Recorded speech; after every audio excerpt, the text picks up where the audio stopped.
आपको सुनौले वाली फरमाइश खन्ना भैया के सुना दे घरे जाओ। तो पुरानी वाली हो हमारे सत्यम दामू हमारे दिनेश भैया बोले निरव भैया के बुढ़ावा में बदाम बा तो बुढ़िया कहाँ कम बा।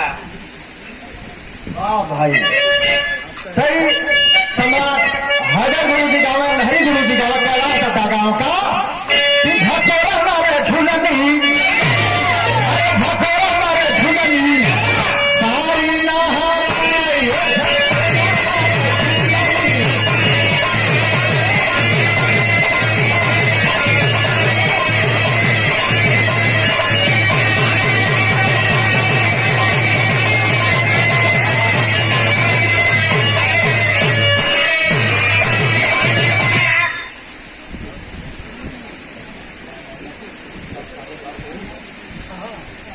देखा सुशील कवि हारमोनियम के बहुत अच्छे बाजीटर है और बहुत बढ़िया लेखक हुए हमारे भाई में हुआ।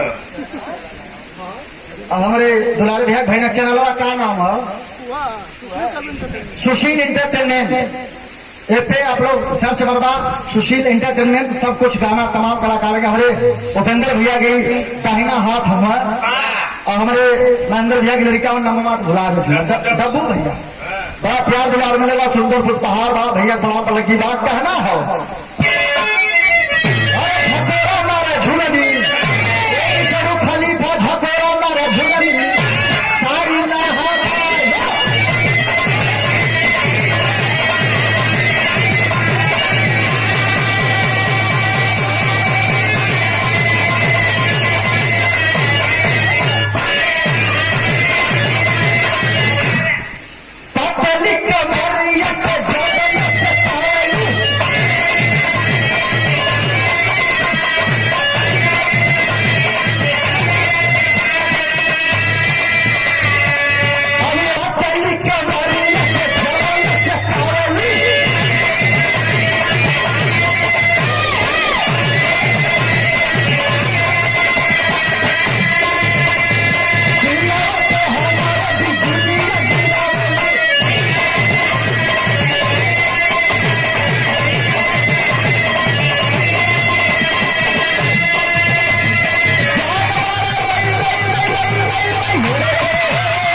महेंद्र भैया हैदर अली का गुरु जी का लहरी का इनमें हम बालेश्वर गुरु का रह डाल देंगे अपने वो रह के गरिया के नाम कहले के गरिया के नाम कहला नसड़ी गुरु जी गरिया के नाम कहला और बुल्लू गुरु रामदेव गुरु का के नाम कहला हमारे बालेश्वर गुरु जी रेरिया के नाम कहला।